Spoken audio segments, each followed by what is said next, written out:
clock, yeah, feel that sound. Typically unique when the truth comes out. Tick tock, won't stop, let the facts talk.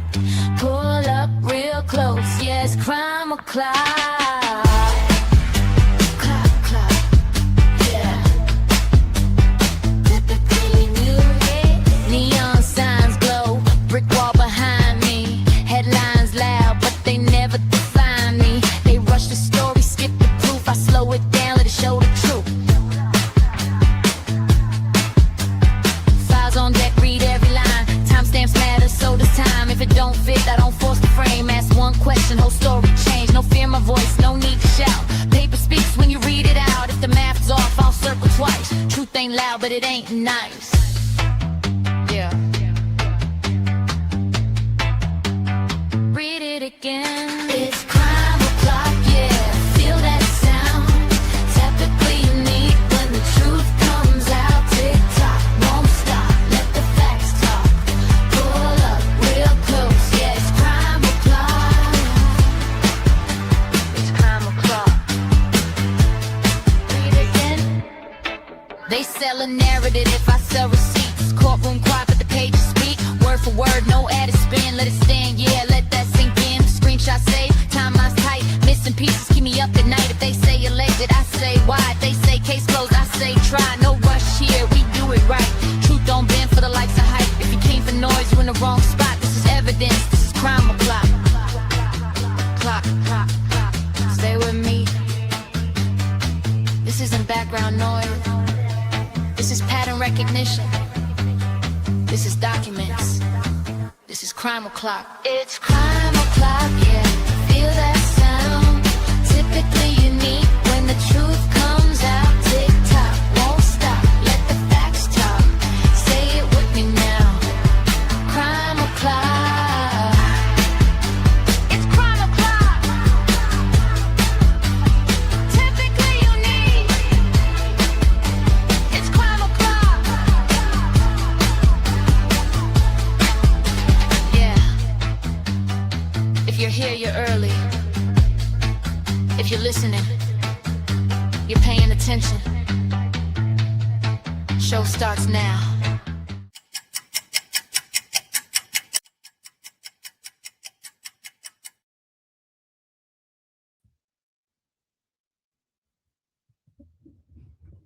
Hello, everyone. Welcome to Crime O'Clock on Typically Unique. Today's Tuesday, March 10th. So I feel like I'm having one of those weeks where I'm going to mix up the days again. I don't know why.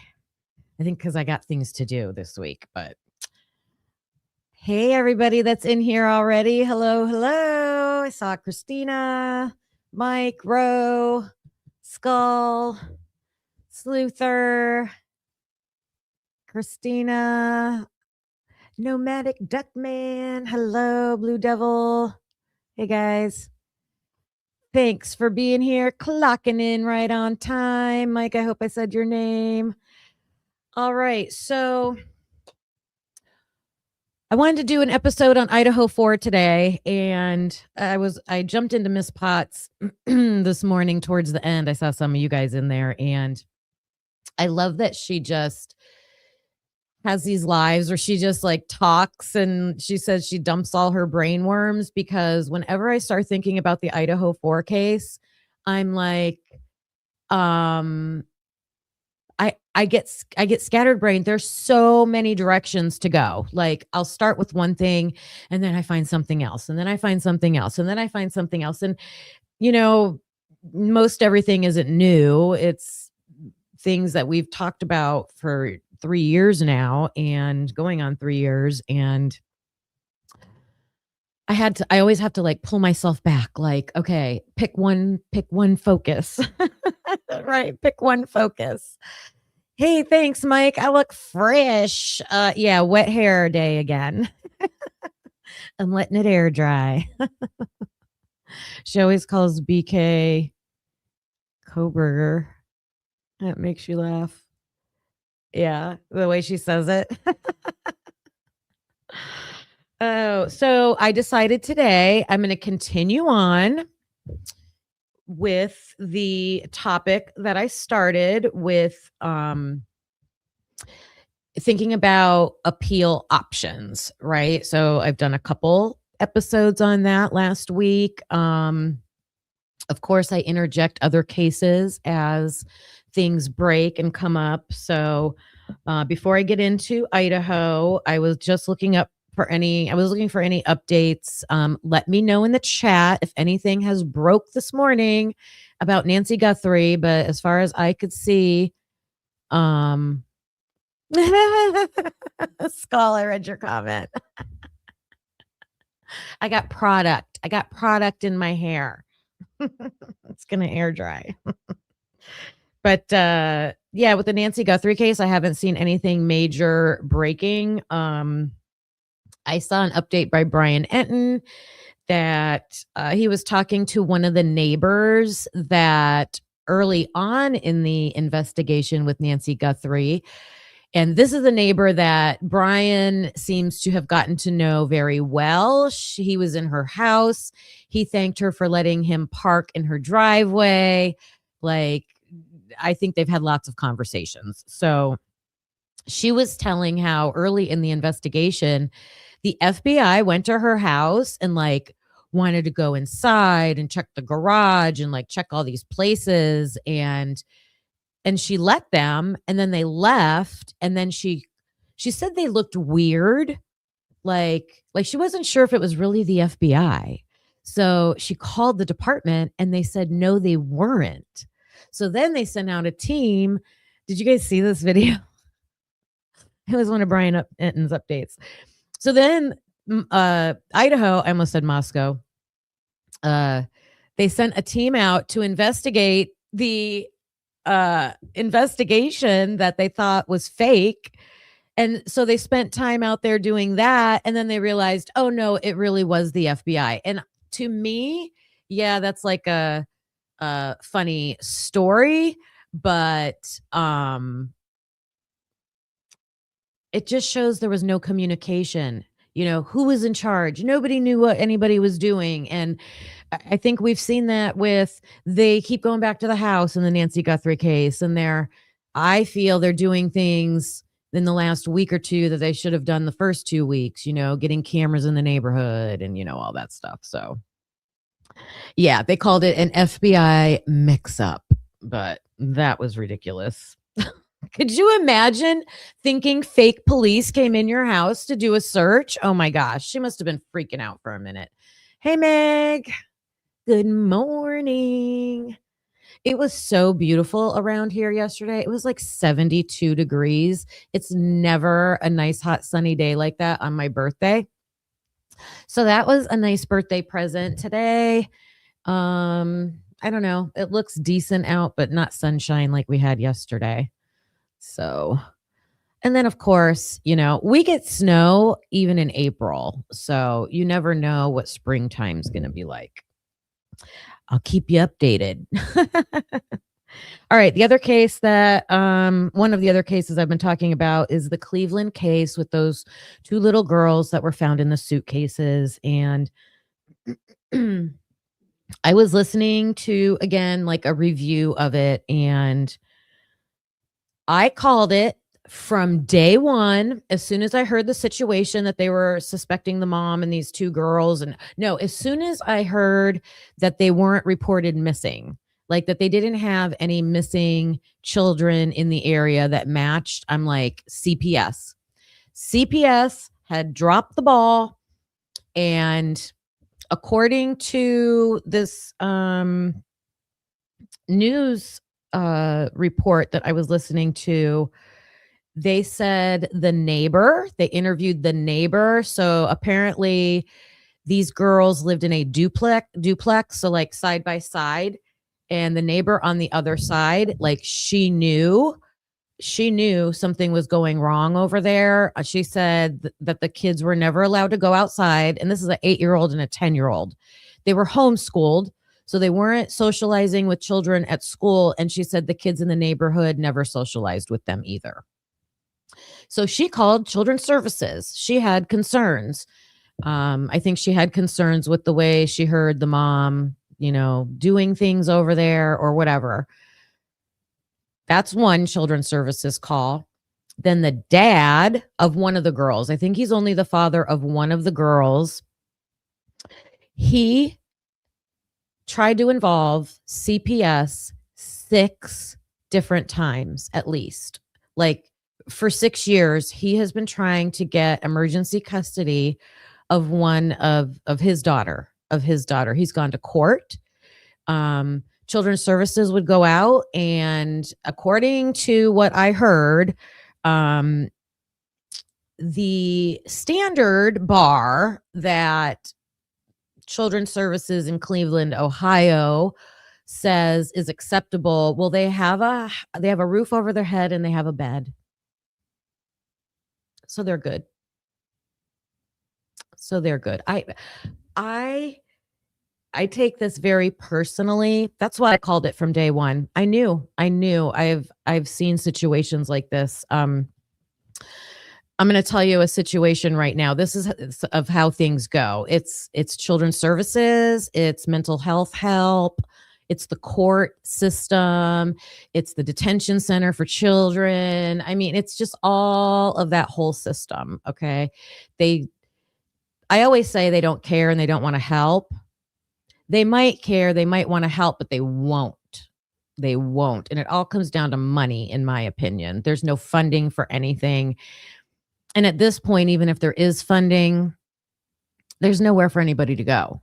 And I'm talking people with severe issues, right? Severe issues. If this mother was like neglecting her children, or she had such mental health conditions, talking about the mother, that she ended up killing her kids and nobody stepped in to do anything. So here's my story of how I see this playing out. So someone has a child that is severely neglected when they're born, like the first year of life, severely in abandonment issues, neglect, all that stuff. The father steps in and gets custody, takes over the little girl, gives her a healthy upbringing. Stepmom comes in, wonderful person, acts just like mom. Little girl starts calling her mom. Everything's, way better, loving home, right? But the little girl, I mean, when you start off life like that, you're still going to have issues that are just internalized, right? Even when you're little, okay? So things start showing up around 5 years old, 6 years old, behaviors, inappropriateness, and that's how a lot of these things start off. So a child like that goes through their life, and the parents are getting them into mental health help, all the social services they can get, schools aware, help at school, doctors, like everything. This child is in front of the correct people that they should be in front of from like 5 years old up until like 17 years old. And as a teenager, the child is now stealing all the time from everybody at work, at home, loved ones, relatives, and then runs away. I mean, for at least over a year, like behaviors are escalating, still getting services, still getting mental health treatment, still, parents are asking, hey, maybe we need to do something more. No, nobody can do anything. Nope. I mean, this child has been arrested, because a juvenile gone to juvenile court, juvenile detention center, juvenile court, juvenile detention center, house arrest, ankle bracelet.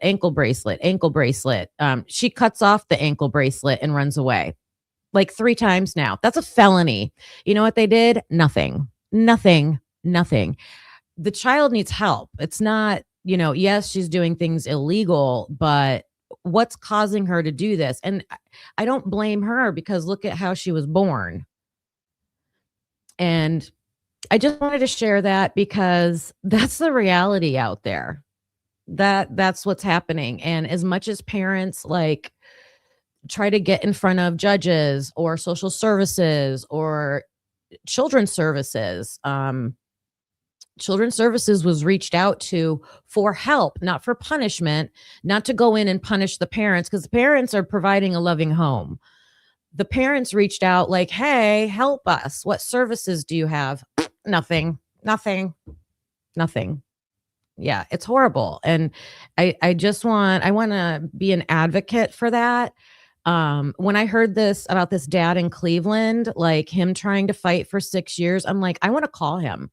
Like, I want to meet with him and I want to get a senator in Ohio and I want to sit down with them and I want to tell them all this stuff and like fight for changes in that system. Because if children's services, I'm sorry, I'm going on a rant, but if children's services, if their bar is you have a roof and a bed, holy Toledo, we're in trouble.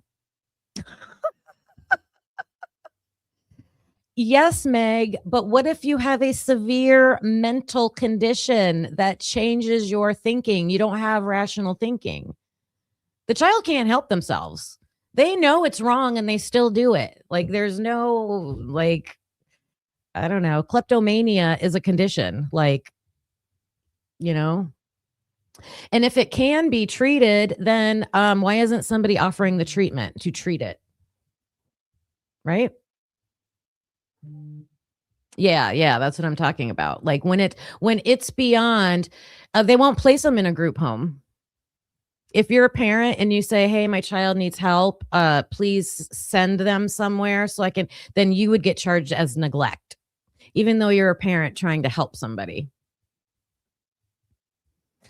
The child was born into a severely neglectful situation, so lots of trauma as an infant. So that's what caused all that. And that's brain chemistry. That's brain wiring. That's, what do you do? What do you do for that? I don't blame the child. I don't. I don't. I blame the system. The child needs help. But so just connecting that to what's going on in Cleveland and that poor dad, like fighting because he saw it coming, probably saw it coming, and there's nothing he could do. But okay. Thanks for listening to me. And I'm going to look into that. Like I've always felt like I've wanted to be an advocate for patients. And yeah, no, I know, Meg, there are situations where it is a choice, um, and that is an indicator. Like I've heard mental health professionals say, well, they know the difference between right and wrong. Okay, well, sometimes you can know the difference, but you can't help it. I think there's a difference. Hi, Momo's thinking I'm getting into Idaho 4. I was just going off on a rant. All right, let's get into Idaho 4. So last week, Momo, I was just giving an update on the Cleveland situation and I went in on Children Protective Services. That's what I was doing. A CASA representative. Hey, I looked that up. Interesting. All right. So was it last week when we watched the Hunter versus the United States, the Supreme Court hearing, right? So I looked it up today to see if there was an update, and they said they expect a decision by late June, early July. So we're going to be waiting for a minute on that. Okay. I still feel like it looked promising. And the theme for today is how the Hunter representative, I think her name was Lisa Blatt, the attorney, she went in front of the Supreme Court and was saying, look, you're viewing these plea deals, these plea agreements as a contract. And the contract is always sided with the state, right? So when you have a defendant who's like, wants to question the plea deal or fight against or appeal the plea deal, they can't because they usually lose because the prosecution always wins because it's a contract. Okay, that was one part of it, and then the other part was right now appeals can only be um, ineffective assistance of counsel and above the statutory sentencing, right? So it looks like I think they could get a majority of the Supreme Court judges to put in a third umbrella of miscarriage of justice. Okay, so that's what we're going to focus on today, and that's kind of been my line of thinking. Is I think there's proof all over this case with Brian Koberger where things, and we're going to go through a list of what qualifies as miscarriage of justice. Oh wait, I have it on my phone. Let me pull that up real quick.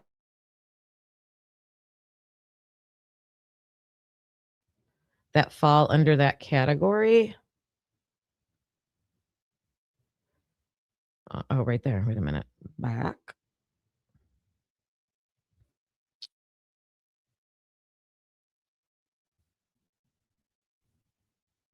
Okay.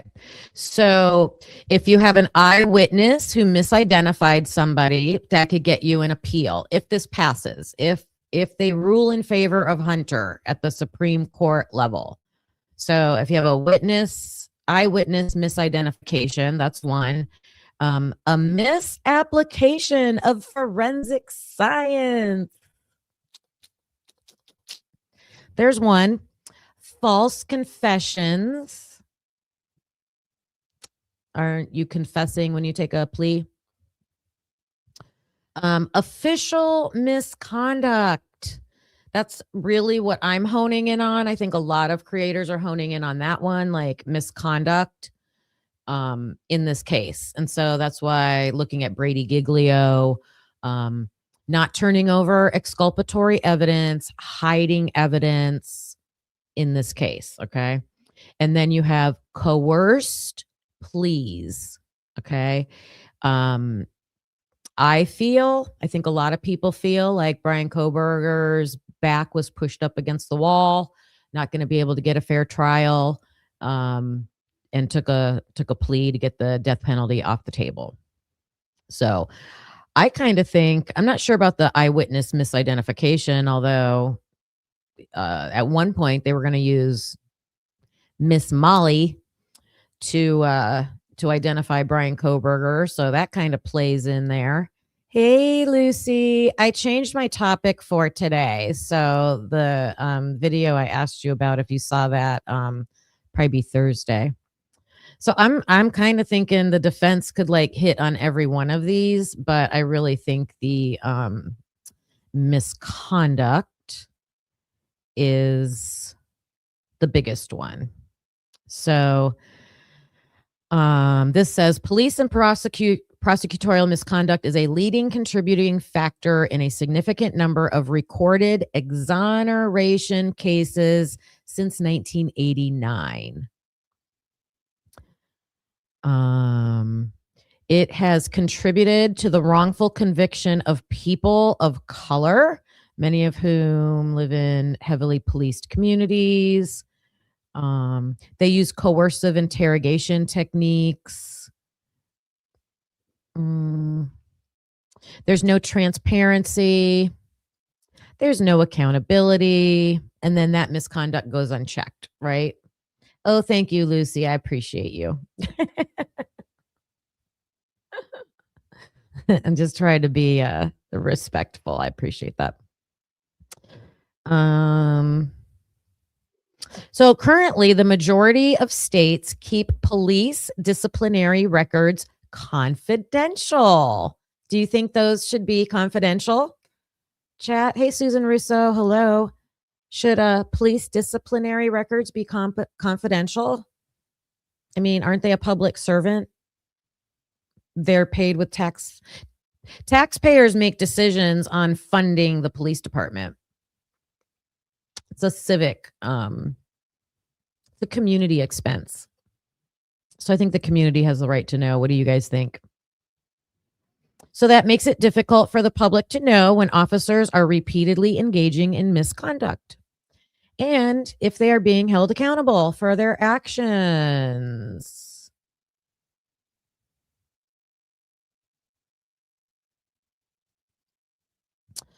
Um So, prosecutorial misconduct occurs when a prosecutor seriously violates the law or a code of ethics while prosecuting a case. We're going to look at prosecutorial misconduct also.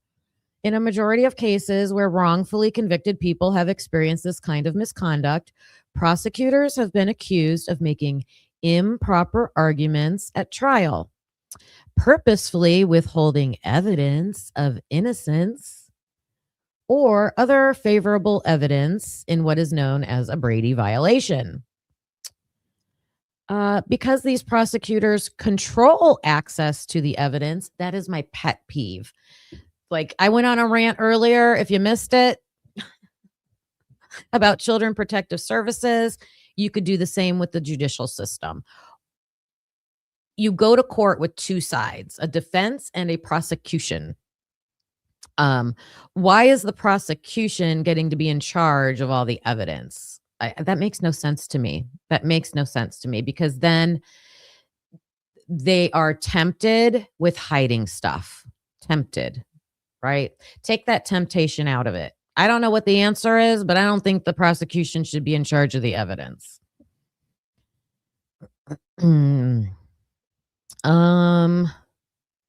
Let's see. The prosecutors control the evidence.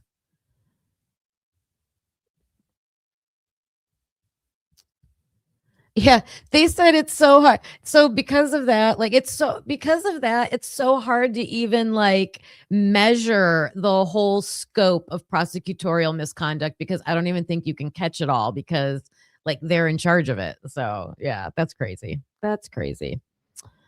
And this information is coming from the Innocence Project, right? So when the Innocence Project, I'm not saying they're involved in Brian Kohberger's case, but I just went to their site because I know they're reliable and they work on appeals and getting people exonerated, right? All right, so that was a little bit of background information.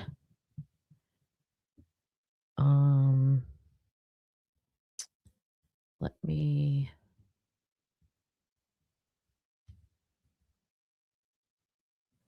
not that one yet.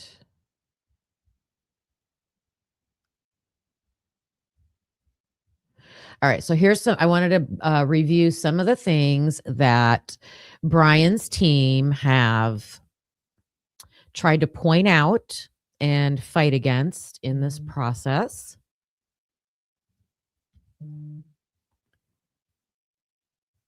Okay. Wait, what was that?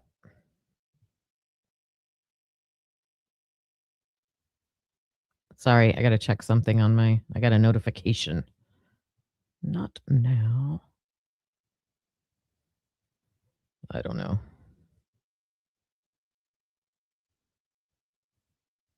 Oh, okay. All right, so hopefully you can see this. So first, well, on one of my last lives before we looked at the Supreme Court argument. So we watched Logsdon in court appealing or trying to dismiss the case of the grand jury indictment, right? So Judge denied it. And then this is when they did that interlocutory appeal. So that's what they started with. That's what Brian's team started with. Okay, we're going to the Supreme Court. So they went to the Supreme Court, and this is dated March 14th of 24. It was updated. So it was just updated. So I don't know when they originally wrote it, but 2024, March, 2 years ago. The Idaho Supreme Court denied a pretrial appeal from attorneys representing Brian Kohberger. The appeal stood to delay his murder trial further if granted. Koberger's public defenders had argued that a grand jury sat by prosecutors for the case improperly indicted their client on 4 counts of first-degree murder and 1 of felony burglary. Okay. They contended that Idaho law left open the idea that grand jurors must reach the higher legal standard of beyond a reasonable doubt. And that would be the same standard as a trial, right? Logsdon got up there and said, look, this used to be the way it was done. It hasn't been done this way for many years. I understand that, but this is still like in written law. So I think Idaho has an issue and they need to clarify that, right? At the very least, because he was trying to make that argument. In a 1-page Supreme Court ruling, now this is just the state Supreme Court. This is not the federal Supreme Court. The judges, I think this is interesting right here. The judges offered no legal rationale for their denial of the motion to appeal. So they just said no and didn't give a rationale. So I think this is something that Brian Koberger's team probably have tucked in their back pocket because if they do go towards these appeals with miscarriage of justice, they're going to have, I feel, probably a main appeal and then other corroborating other instances to like strengthen their argument. That's my thinking. Let me know what you think in the chat. Grand juries are ridiculous. Yeah, like why do we even have that system?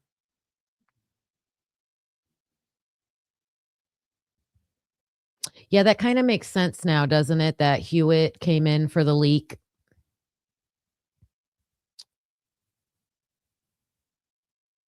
Okay.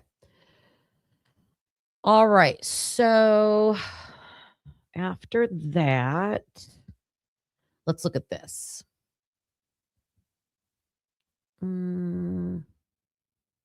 This one.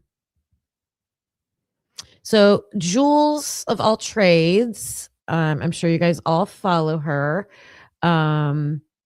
She had made this video way back in 22. Okay. So she was on it. She was on it. Already talking about prosecutorial misconduct, right? Right?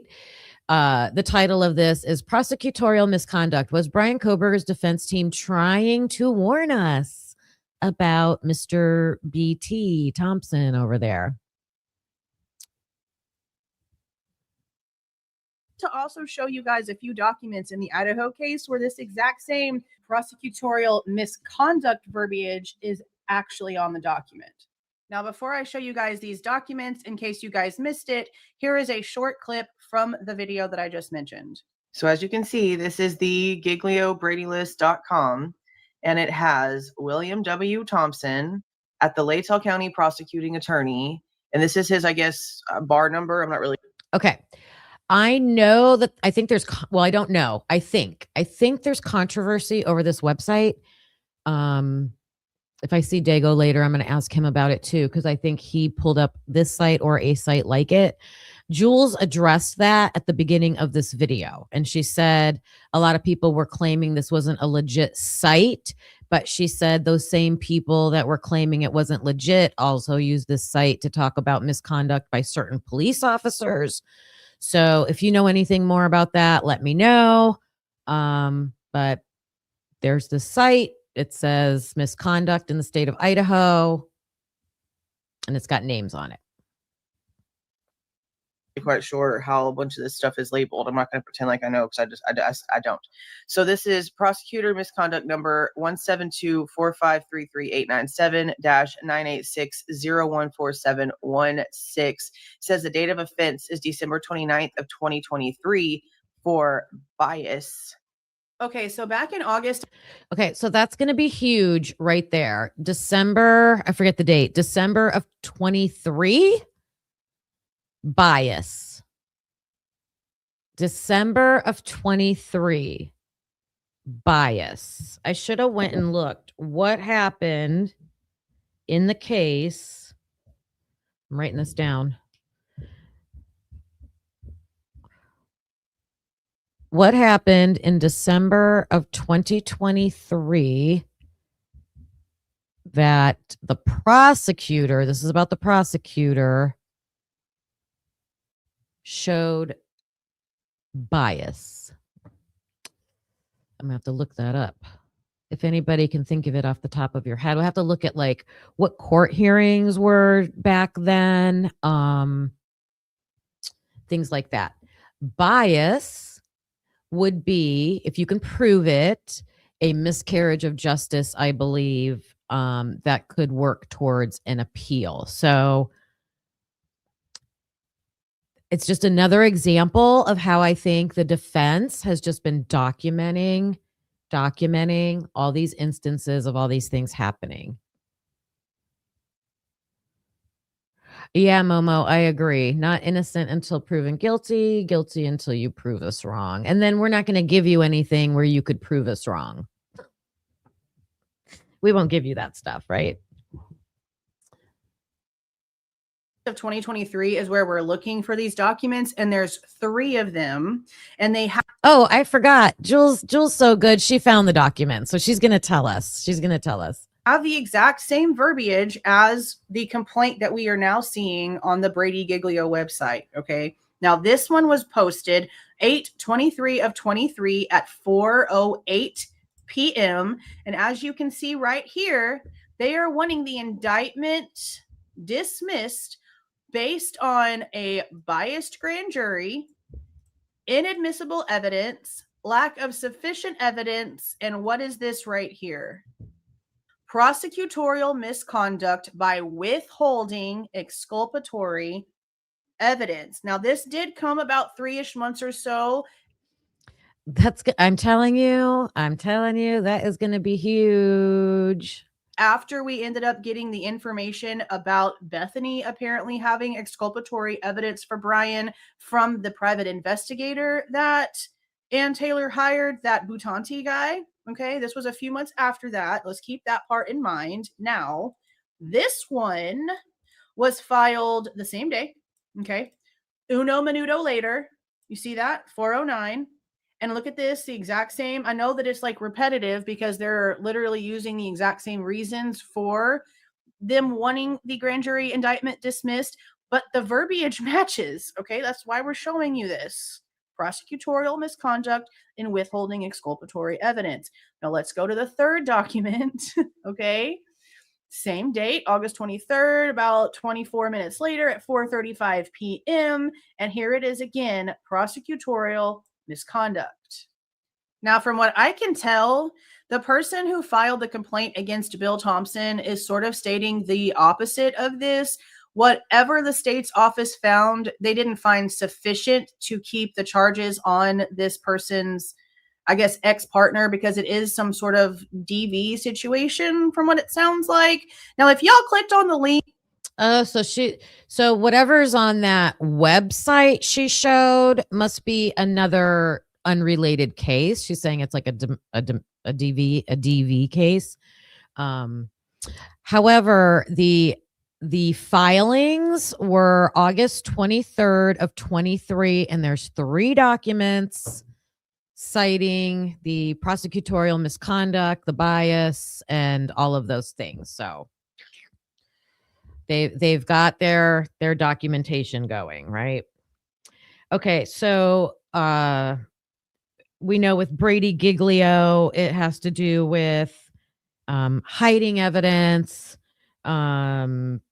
exculpatory evidence, not turning over exculpatory evidence, things like that. And yeah, Jen, I believe that's what she just read. I think she just read from that document. Yes. Yep. And hello, by the way. Hi, Jen. Hello, Glenn. Hello, loving it. Loving it up. Loving it up. Loving it up. I'm going to call you. Glenn, hello. And everybody watching. All right. All right. So then I do like the lawyer, you know, and he's so funny because he comes on with his dad and discusses these different topics, and his dad always wants to like jump ahead. And he yells at him, "Quit jumping ahead." But the vast majority, almost every question I got about these documents was on the Brady and Giglio notice and what that means. Does that mean that Koberger is innocent? A lot of you know what Brady is. A lot of you know what Giglio is. A lot of you have heard about some violations in the past and some objections defense attorneys make that this violates Brady. And we're going to talk about that today. We're going to do a bit of a deep dive on that today. And to help me dive into that, I've got my dad coming on the show to discuss what Brady and Giglio are, why we have them, what the purpose is, and what this means for the Koberger case, to get kind of a different perspective on it as well. And of course, I'll comment on it. We will read through the actual notices together. I believe he is ready now. Hello, Dad. Can you hear me? Hello. Yes. Morning. Okay. So It's interesting that he thinks BK's 100% guilty, but he's still able to talk through these issues, because I couldn't tell that just by them discussing. I'll listen with that lens though. Is he discussing it in a way that like, oh, like poo it, like it won't matter. I don't know. morning. So let's get right to Brady and Giglio. Can you tell me what they are? Why do they just go by that one name? So many other things have rule numbers attached to them or explanations attached to them. But when you say Brady in a criminal case, everybody knows what it means. Why is that? What is Brady and Giglio, and are they interchangeable? In 1963, the U.S. Supreme Court decided Brady versus Maryland.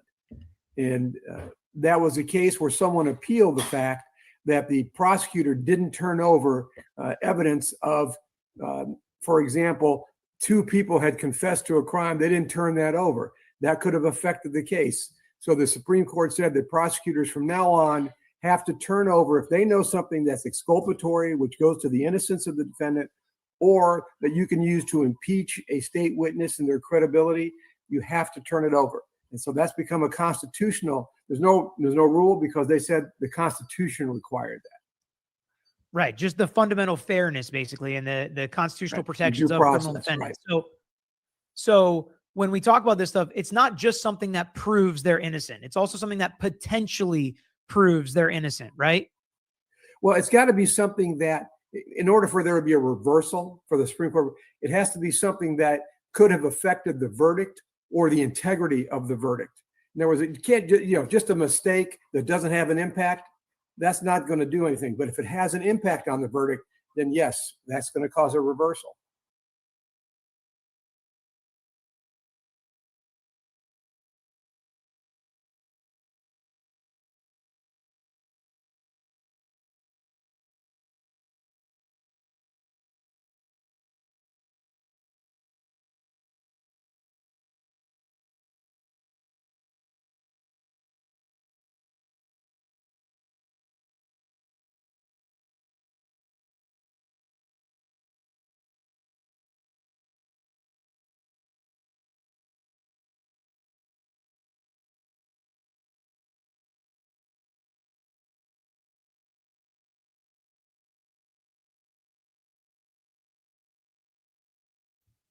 The video muted me. Thank you. What did I say? I said, oh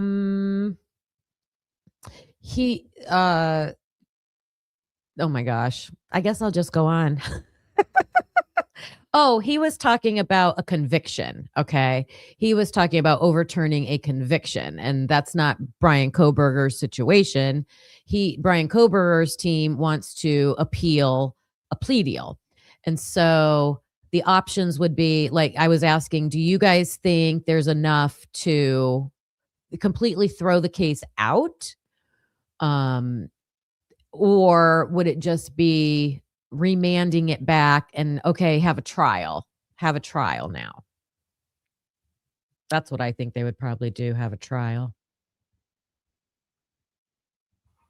And you're talking about a Brady violation. Okay. Yes. But what we're kind of Thank focusing you, on today is Susan. just the Brady notice. Just because there's a Okay. Brady notice, just because there's some Brady evidence that's turned over, does not mean that there is exculpatory evidence or that there is evidence of a defendant, in this case, Koberger's innocence, right?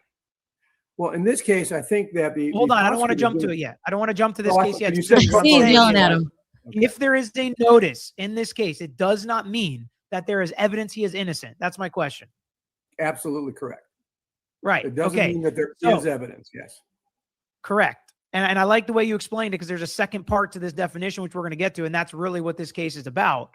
But I forgot to say, like the video if you guys haven't already, subscribe to our page if you haven't already, because this Koberger stuff continues to drip out over time as we prepare for the June preliminary hearing. So make sure you subscribe and hit that reminder bell so you don't miss anything here on the channel. Yes, So, please like and subscribe. Let's over get here. to more specifically this case and take a look at this Brady notice. I'm going to put it up here on the screen.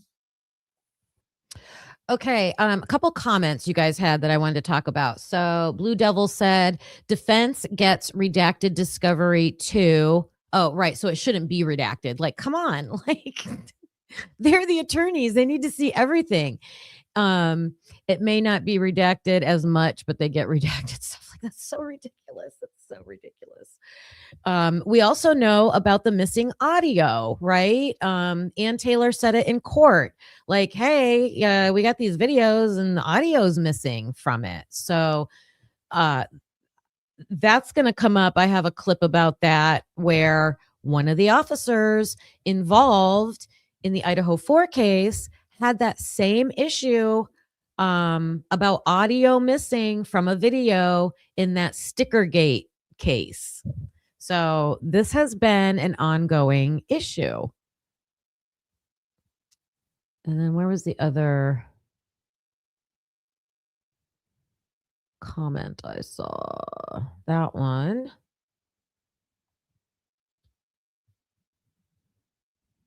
And yeah, loving it up.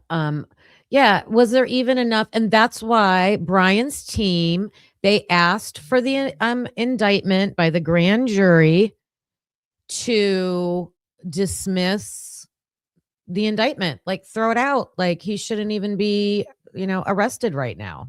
But of course they said no. All right. So can I zoom in a little? Yeah, there we go. All right. So a notice of Brady disclosure and request for protective order. And as you can see, these 82 pages, most of them are protective orders, seal a document, keep it away from the public eye, things like that. So this says, comes now, the state of Idaho, by and through the Latah County Prosecuting Attorney's Office, and respectfully gives notice to court and counsel that the state has become aware of potential Brady Giglio material related to one of the officers involved in the above referenced case. So we're going to pause there for a second. So what does this tell you about what part of the definition of Brady Giglio is this notice referring to? It's referring to there is a something that could be used for impeachment to challenge the credibility of a witness. So Which again, this is actually more, if you want to go specifically, this is more the Giglio part of Brady Giglio, where it goes to challenging the credibility. Yeah, and it even says at the top, notice of Brady disclosure is interesting. Okay. Oh, wait, I want to go back to that. Yeah. Okay. It's right here, you guys. Right here.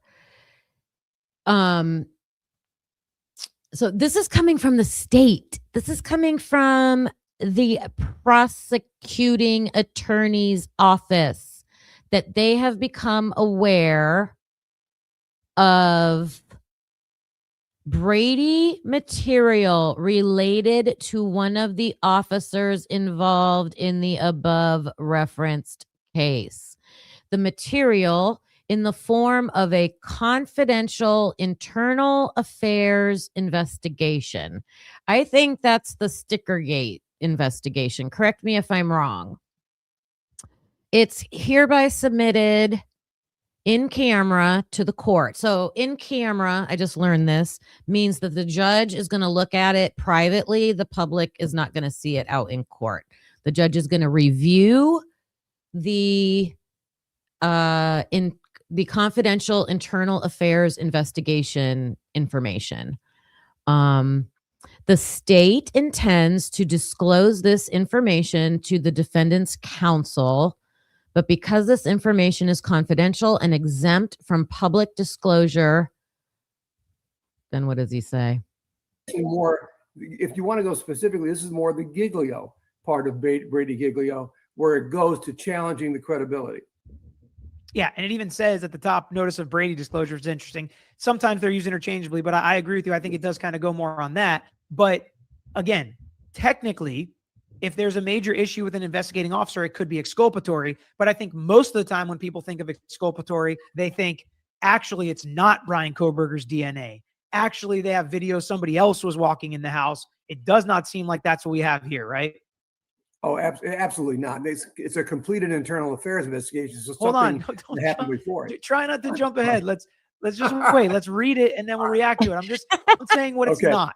It is not. He's trying to get a video out of this. Who do you guys think that officer is? I know there are 2 officers that were involved with that the Wilson's case. And I believe it was Gunderson and who's the other one? I have a video that talks about their names. How did they investigate other people? Did they take their word for it? Did they question the 2 Daves? I know. I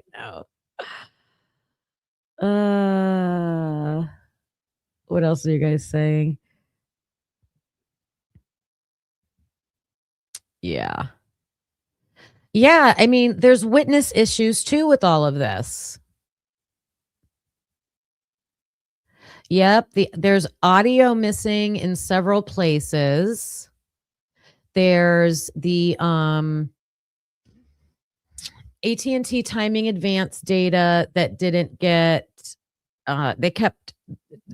they weren't turning it over even after they were court ordered to turn over the final product. And that was the whole issue with Brian's. They were supposed to turn over the timing advance information. I forget what's that file. There was that certain file. And then they waited for Brian to give his alibi. And then they're like, oh, wait, we can't turn it over yet. We still got to make some changes. So yeah, that whole thing was just shady. I got a couple names. Warner. What? Oh, was she involved in that Wilson case? Or what is she involved in? Okay. Yeah. Evidence that somebody else committed these crimes. That's right. Where we're getting right now. Okay. So I just want to build it up. Let's read it and then we'll react to it. All right. The material, here it is now, in the form of a confidential internal affairs investigation is hereby submitted in camera to the court. All right. So explain what that means. The form of a confidential internal affairs investigation. About this, I already went over that. Did an investigation, and it looks like it was a completed investigation. So it looks like it's not ongoing from just, I'm reading between the lines. So there's a completed internal affairs investigation about a complaint. It could be a complaint of excessive violence. It could be that they got a DUI. It could be that they they lied to another law enforcement agency. It could be they put a lie in their police report in another case. I think the 2 issues with the whole Stickergate Wilson case, let me know, Lucy, if there's more. One was, I think I know 3 of them. They didn't read the Miranda rights. They used excessive force, right? When they apprehended him or whatever. What was the other thing? There was missing, get this, you guys, get this. Missing audio for a video. Is there more? Yeah, Nunez and Gunderson were the 2 that I thought that were involved in that. Yep, March 31st came and went. That's when the state was supposed to turn over the files for the timing advance. Okay. There could be a lot of things. We really can't pin it down because internal affairs investigations happen for major and minor things. Right. Okay. And we're going to get to some of the what it could be in a second. Let's finish this notice here. The state intends. Oh, wait, we didn't answer the what does it mean to be submitted in camera to the order pursuant to Idaho? We know that. I'm skipping ahead. Important. And I'm going to read this protective order before, but you've had a case where there have been some things like this going on in federal court with FBI agents, and there's been some information like this happening, and sometimes it's even been on the case you're working on. I'm going to protective order, and then we're going to get to how this could potentially be used by the defense counsel in Brian Kohberger's defense. So here's the protective order for the Brady Giglio material. The above matter having come before the court. Okay, so this is just saying that the judge is ordering the state to turn over all those documents claiming the Brady violations to the defense, right? We could just say it faster, and I'm not a lawyer. Granted? No.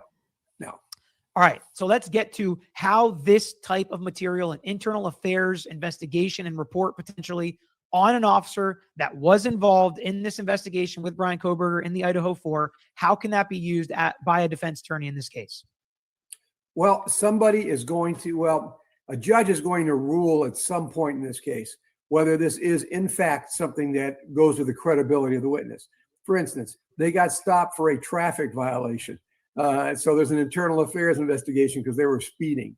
A judge probably. Okay, so Liz Warner must have been. Was she the defense for the cops? And she said, we can't give them what we don't have to the Wilson's prosecution. So they were probably asking for like body cams and stuff. We can't give you what we don't have. Yes, internal affairs is the place where you get to investigate yourself and find no wrongdoing. They lied about having the body cam.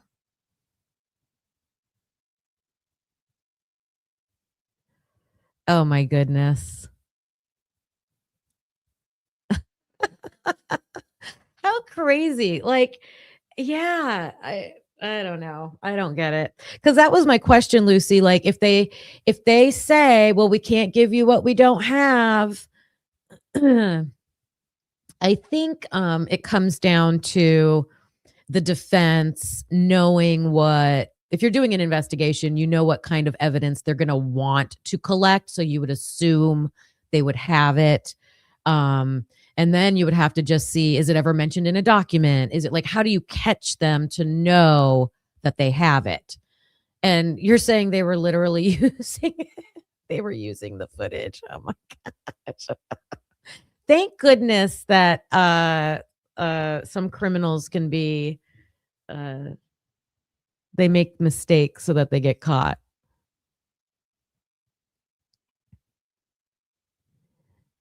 Oh my goodness. Funny. Won't let you cross-examine him on the fact that he speeds or that he got a ticket speeding. That really doesn't go to his credibility. But let's say it's that he did a false entry on a report at something in the past. Well, a judge may say, you know what, that's relevant. A judge should hear that this guy writes false reports. So a judge is going to have to rule on whether or not this particular Brady information is something that can be used for impeachment purposes to challenge the credibility of the witness.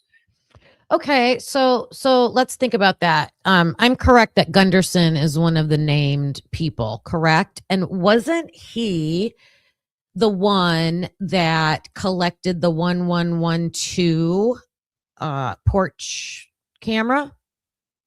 And that's the camera that we're missing audio from? Ding, ding, ding. Right? I'm pretty sure. Isn't he the officer that took the SD card from 1112 and kind of flung it in his seat and, you know, all of that? Let me know in the chat. Yeah, I know, Lucy. He did all that stuff. I'll have to go back and pull those up. Probably, Susan. I'm not, I'm just trying to get the Brady information, regardless of how he feels about the case. Yeah.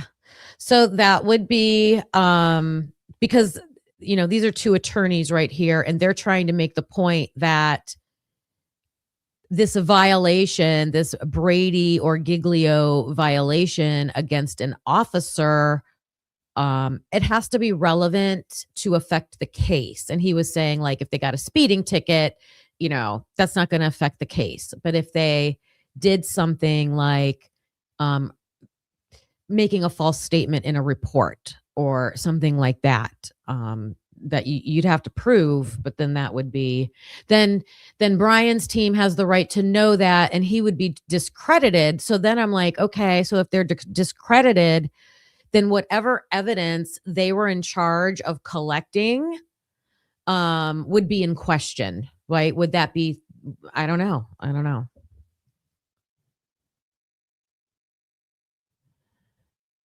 Oh, you think he has it?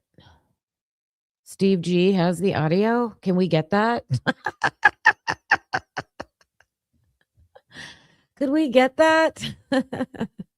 Just because they say it's potentially Brady doesn't mean the jury will ever hear it. Right. But let's talk some scenarios where you think it may be more impactful than others. You mentioned a number of different things it could be. If it was a DUI that this officer got, that's going to make no difference in this case to most people, to most jurors. But if he was caught planting evidence in another case, or being accused of planting evidence in another case, or especially in a case like this where people are wondering, why was this fingerprint there? Why was the sheath left? Did somebody plant it? Was he set up? Whatever it may be. Not a lot of people believe that, but some people have been saying that on the internet. Or if he destroyed evidence in another case, like you mentioned. How are those types of allegations or internal affairs investigations, how are they applicable to a case like this, and how can they be used by a defense attorney? Well, let me give you an example. I had a case where a telephone was seized, and the telephone was downloaded, and they did all sorts of analysis on it. But it was in the possession, before it was downloaded, of a particular tech at the police department. Well, it turns out that tech has had multiple complaints for mishandling evidence and not securing it and make sure it was preserved for use in the future.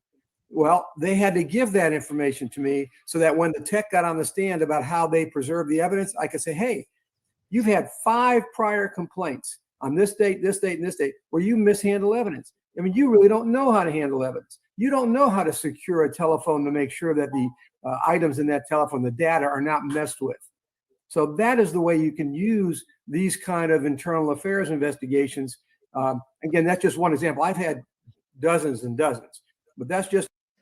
See, I understand what he's saying. Like, he's saying, as an attorney, if you know that there is Giglio issues with officers that have had complaints against them, his example was mishandling evidence. Okay. I think that would go with, missing audio and things like that. He's just using it as to discredit the testimony from that officer, right?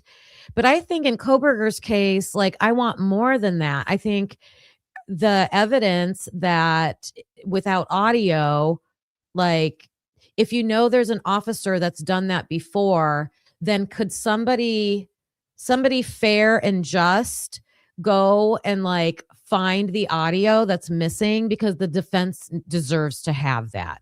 I think it needs to be more than just discrediting the officer.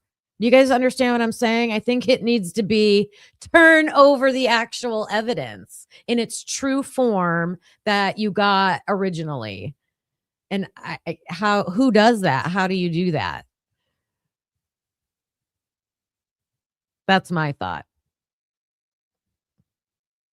One example that's very obvious, that someone who's supposed to handle evidence, you can't have 5 complaints, you've mishandled evidence, and not expect it to be used to cross-examine you in a trial. Exactly. And I think that's the big point, is if there's any relevance to it at all, if it's not a prior domestic violence issue with a family member, if it's not a DUI like that, if it's not something like that, if it does go to his credibility, if it does go to his investigative tactics, if it does go to his police tactics, then absolutely, I think it's going to be hammered home, rightfully so, right? And that's also the thing that happens. That's why it's really important for law enforcement officers to really be above reproach in these situations, because if they start doing things that are shady and they start planting things or destroying things, that's a big problem. And that's something that can know. And it went all the way in one case for you that the judge ended up throwing out a case because of law enforcement and what they did in mishandling or destroying some evidence. In fact, I even have a judge's order in one case that said that this FBI agent is not believable, because after cross-examination, the judge didn't find him believable and actually issued an order. Now, this is an interesting point. That order the judge issued is going to stay with that FBI agent forever, because in any other case he testifies, that's going to be Giglio. And the government is going to have to turn over that order to the defense lawyer about that FBI agent. And literally, if he ever takes the stand again, they're going to say, isn't it true that a judge has found you to be not believable in another situation? And he's going to have to say yes. Now, whether or not a jury. Ooh, that's powerful. All right, let's look at this real quick. I don't know if I showed this earlier, but I definitely don't think I read the bottom part. So this is talking about the, wait, that's the wrong one. This one. Prosecutors disclose internal affairs investigation of officer involved in Idaho college murders, March 29th, 23. The Latah County prosecutors have disclosed an internal affairs investigation of a police officer involved in the case against the man, Brian Koberger, according to court documents filed on Monday. The investigation was disclosed as a potential Brady Giglio material. A protective order was filed on Monday sealing the contents of the disclosure, which would not be released to the public unless authorized by the court, filing said. In the landmark Brady decision, the Supreme Court ruled that prosecutors must provide exculpatory information to defense counsel. Under Giglio, the Supreme Court ruled prosecutors must disclose certain information that could call a witness's credibility into question, such as promises of immunity or reduced charges and sentences.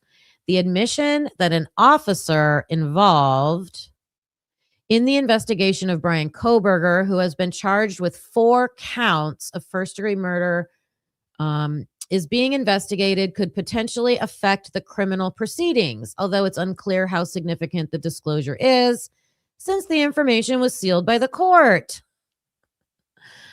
I think I did read this earlier, but it's good. It's okay. Because the details of the investigation are sealed, because I asked if it should be sealed or not. It's not clear who the officer involved is or how central to the case they are. It is also unclear why they are being investigated. All right. Nationwide, some prosecutors and law enforcement agencies keep Brady lists of officers who can be excluded from testimony or investigations for reasons that could deem them untrustworthy. Because they get to keep their job after they do those things. Idaho keeps a statewide record database for police, corrections, and other law enforcement officers who have been decertified under the Brady Giglio rulings, maintained by the Idaho Peace Officer Standards and Training Division. These infractions can range from lying, code of ethics violations, inappropriate relationships, and misdemeanor and felony convictions. Since 2015, there have been 396 officers placed on the list, according to the online database. This says defense attorneys can appeal a guilty verdict if they weren't notified about the information in time. Maybe he didn't have a guilty verdict. He had a plea deal. So that's why we're waiting for that Hunter versus the United States to come back, because this could be a miscarriage of justice and fit under that. All right. This was written before he even had to plea. So that was early on in the case. Are they supposed to disclose it without having the defense having to ask for it? I do think they are.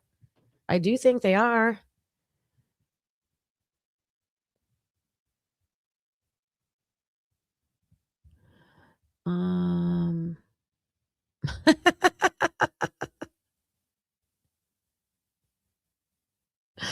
You guys are talking about Stickergate. I don't know why I never knew about Stickergate. Like I've followed the Kober Idaho 4 case since the beginning. I started mostly over on TikTok though, so maybe that's why I missed a lot. It took me a few months, not a real long, but a few months before I realized YouTube was where it was at. So then I came over and found all you guys. I should do a show on Stickergate because I don't know all the details about it. And it's relevant. It's clearly relevant because I believe one of the same officers is involved in that case with the Giglio. Yep. All right. Not that one. I got one more thing I want to go over.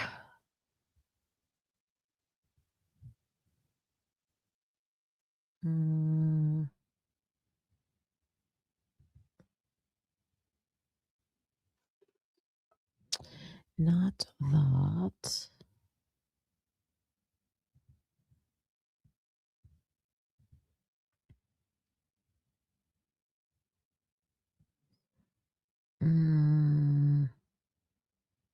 This one. Edged folks, and just us kind of talking. And really, I will give credit to Daniel and the Drunk Turkey Show. They dropped another video today, earlier in the day, around noon or so, about what we're going over right here tonight. So again, he was right on top of this. I know that he was giving credit to folks in the chat that had sent him a lot of information. So again, that's why. All right. I was trying to start it after that part. Okay. I don't know. This is a long time ago. This is from I don't know, 22, 23. I have to look at the date. This is publicly buzzed. I know them. I hadn't watched them a lot. I don't know how they stand, guilty or innocent. I only clipped this because they were talking about the officer, I believe. The officer involved with the Brady Giglio. So I want that information. And yes, they're shouting out the Drunk Turkey Show. It's fine. It's fine. I tried to go past that though. Right, right. Right off the bat, rather, what we're all here for, what is just dropping Tuesday night, I believe. Brady Giglio. And again, if you watch my new video, you've seen I had to Google that to figure out what the hell that meant. I'll just read that real quick. A Giglio. Yeah, I had to watch a couple of videos to sort of understand it. I had heard of the Brady stuff before. The Brady, I've heard of, like in court cases. I can't remember which one it might have been, but it actually, I feel like it wasn't that long ago. There was a Brady violation in something that I was watching. Okay. You actually, it was kind of fresh on your brain at least. I was somewhat privy to the Brady violation. The Giglio, I'd never heard of. Jiggly-o. It's jiggly. Or It's Brady jiggly. list compiled usually by a prosecutor's office or a police department containing. All right, where do I want to start on this? Here, he's going to talk about Stickergate. That's why I wanted this. Sorry, I thought I had this queued up on my phone. I guess it didn't transfer over. Division as the school resource officer. In his own words, Gunderson promoted evidence by police or state required to and they're required to disclose that. It's basically what's going on right now. In Giglio, officers lied, calls for their credibility into question. Is the Giglio part of it? Now, what we found, what I dug in today and found was this case. We'll start off right here with this individual who is a corporal officer, Shane Gunderson, with the Moscow Police Department, the MPD. Promoted, we'll just read this here for a second, was promoted to the rank of police corporal. Corporal Gunderson has been in law enforcement with the department for 5 years. He is a native Idahoan and grew up in Potlatch. Corporal Gunderson attended Lewis Clark State College, graduating in 2011 with a degree in justice studies. Prior to his promotion, he served 2 years in the services division as the school resource officer.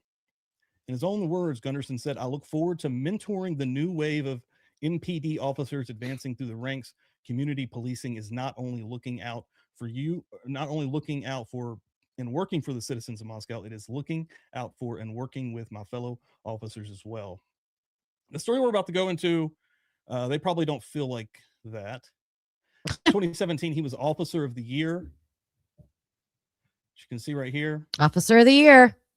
Officer Gunderson has embodied the Moscow Police Department's core values of service, pride, integrity, compassion, and excellence. That can't be true allegedly if this is the individual that we're about to show you the story on anyway.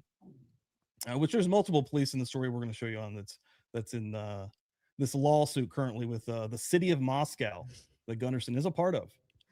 Good they didn't represented block those you. values to the public and our schools, staff, and students. His dedication, professionalism, compassion were recognized by his coworkers, school staff, students, and many community members. And currently, there is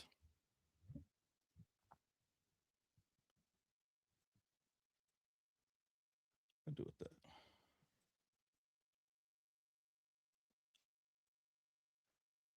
Lost the actual thing. I have to find that.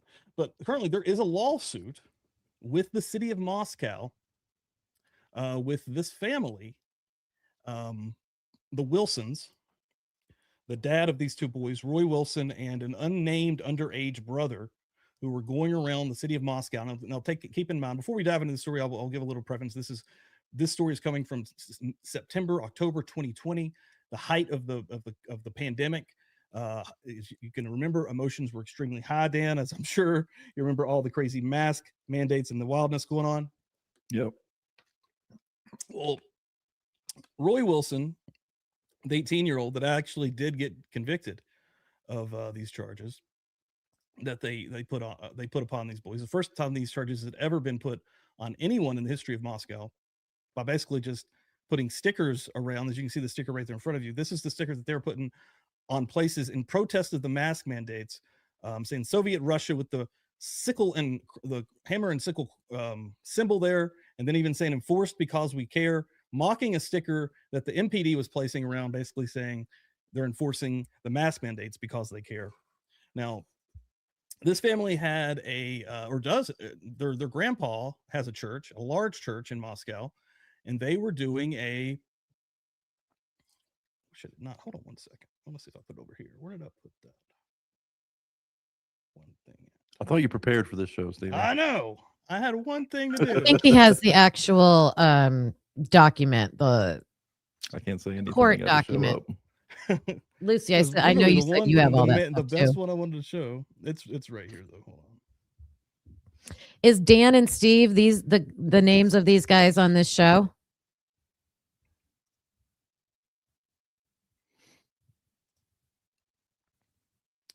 The actual, it didn't take me long. Yeah, the actual lawsuit. Nathan David Wilson, who is the father of Roy Wilson and the unnamed minor, are suing the city of Moscow, Idaho, currently.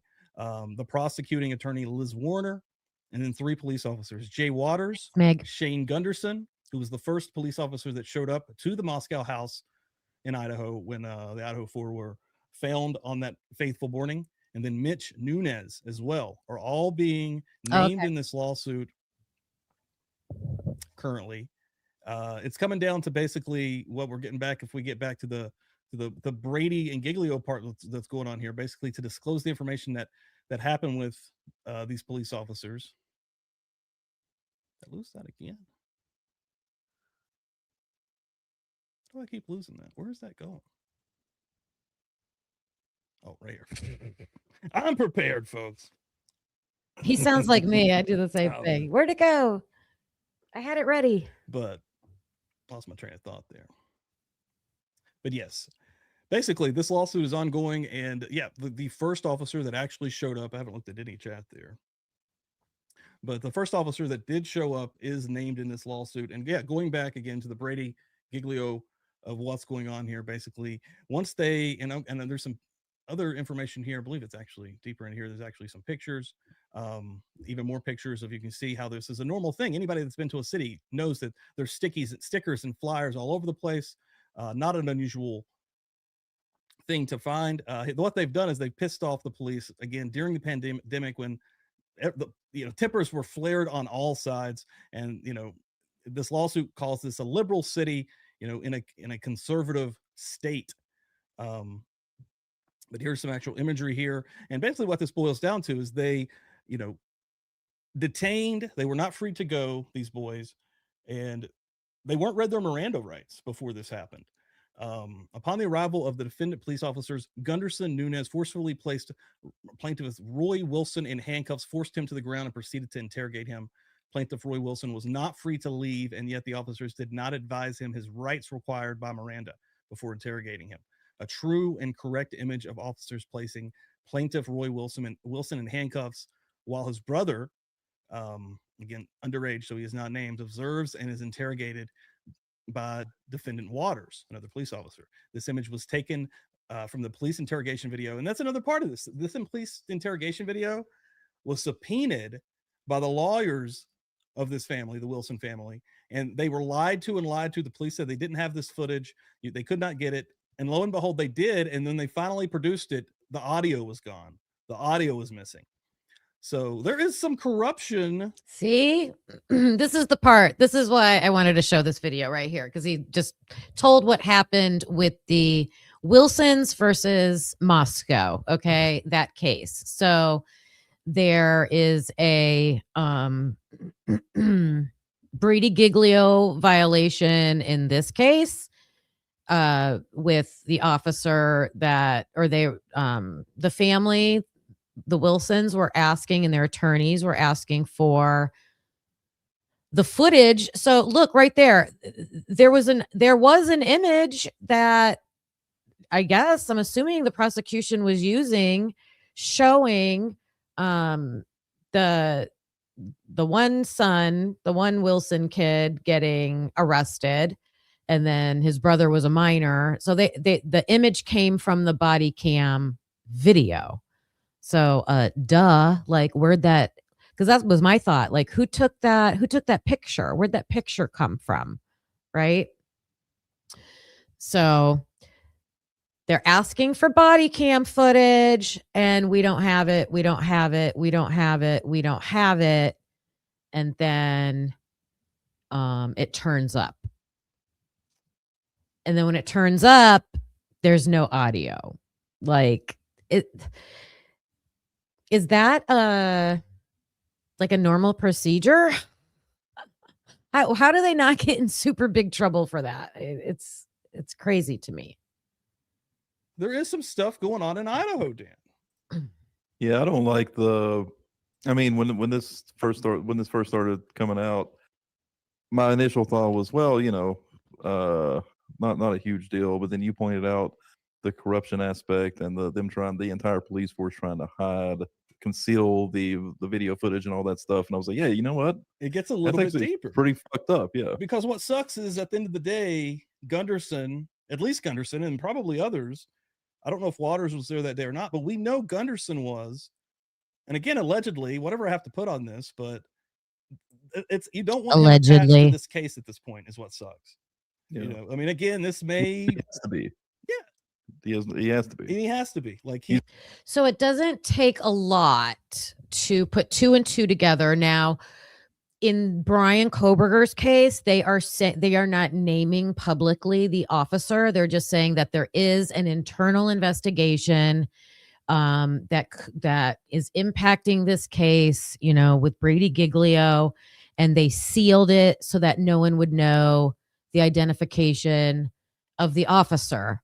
So, okay, we can't, say for sure, but we can, speculate. We can look at what else is going on around that town and that time, and what officers have worked other cases. And here's a perfect example of somebody that has worked, and we know That officer worked on the Idaho 4 case and is in having an issue, a Brady Giglio issue with the Stickergate case. So pretty safe assumption, I would think.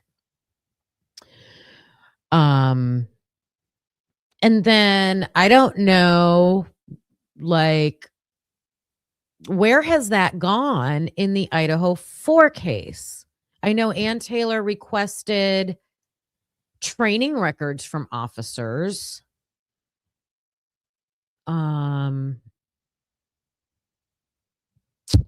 Whoops.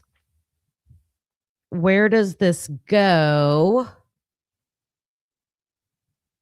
down the legal proceedings? Does it would have had an impact if it went to trial. If this would have went to trial, they would have, eliminated, this is what I said earlier, they would have eliminated probably his, he wouldn't be a qualified witness. What about all the evidence he handled? Do you get that thrown out? And I always worry with Brian Koberger's case because you can say, oh, throw that evidence out, but there was some evidence I think he needed. Like he needed to prove his location or, other things like that. I don't know.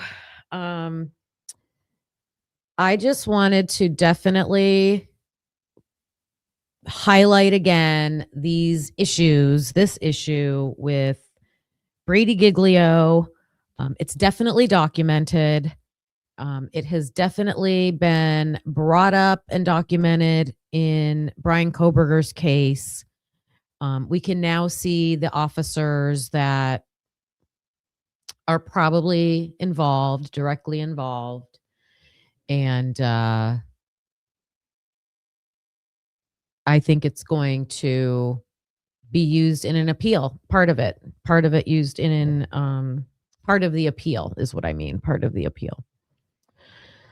So let me see if I had anything else. I told you at the beginning of the show that, like, whenever I start thinking about doing an Idaho video, I get scattered. Like, oh, I got this. Oh, I got this. Oh, look at this. Oh, this is weird. And I started clipping like a whole bunch of like body cam footage of basically that, a lot of different body cam footage, reports, issues, things that you have to watch carefully, listen carefully, and like, oh, that's weird. Oh, why did they say that? What did they mean by that? So when I come back on Thursday, I'm gonna show those, discuss those, and then I want to talk about the medical examiner and the coroner and what report we got. And then I have an example of a medical examiner's report from some other unrelated old case to see what we should have gotten, like what kind of information in there we should have gotten. So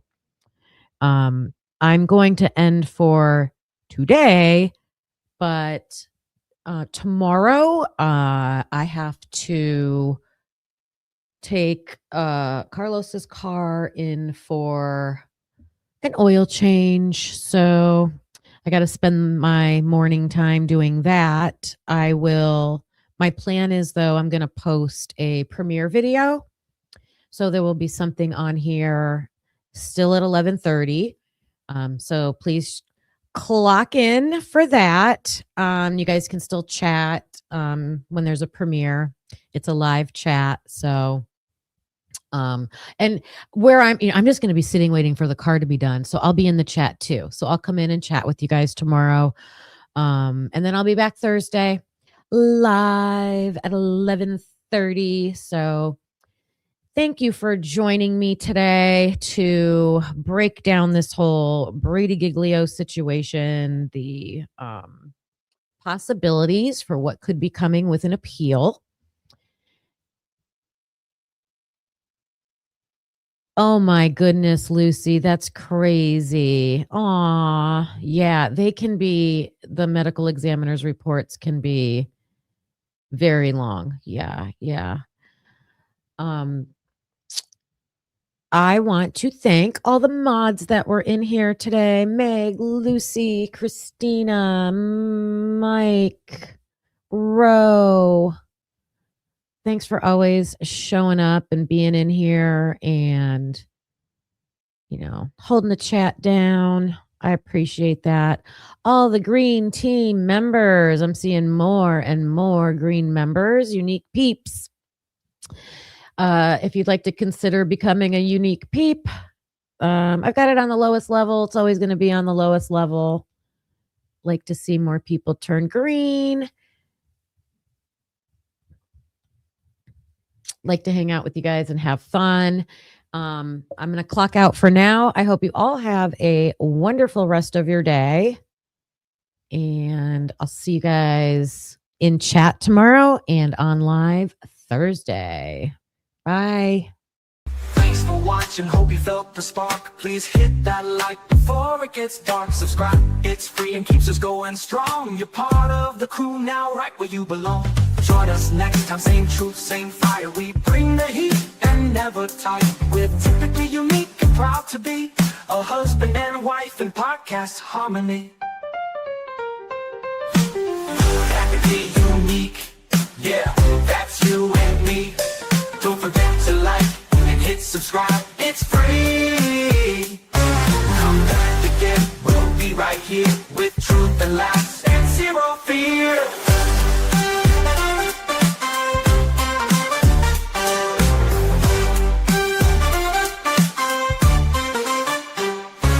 We don't always agree, but that's the show. One love, two minds, letting it flow. We dig deep, we crack jokes, we call it like we see. If that's your vibe, you belong here with me. We don't always agree, but that's the show. One love, two minds, letting it flow. We dig deep, we crack jokes, we call it like we see. If that's your vibe, you belong here with me. We don't always agree, but you felt the spark. Please hit that like before it gets dark. We dig deep, we crack jokes, we call it like we see. If that's your vibe, you belong here with me. Thanks for watching, hope you felt the spark. Please hit that like before it gets dark. Please hit that like before it gets dark. It's free, it keeps us going strong. You're part of the crew, now right where you belong. Join us next time, same truth, same fire. We bring the heat and never tire. We're typically unique and proud to be a husband and wife and proud to be a husband and wife in podcast harmony. Yeah, that's you and me, that's you and me. Don't forget to like, hit subscribe, it's free. Come back again, we'll be right here with truth and laughs and zero fear.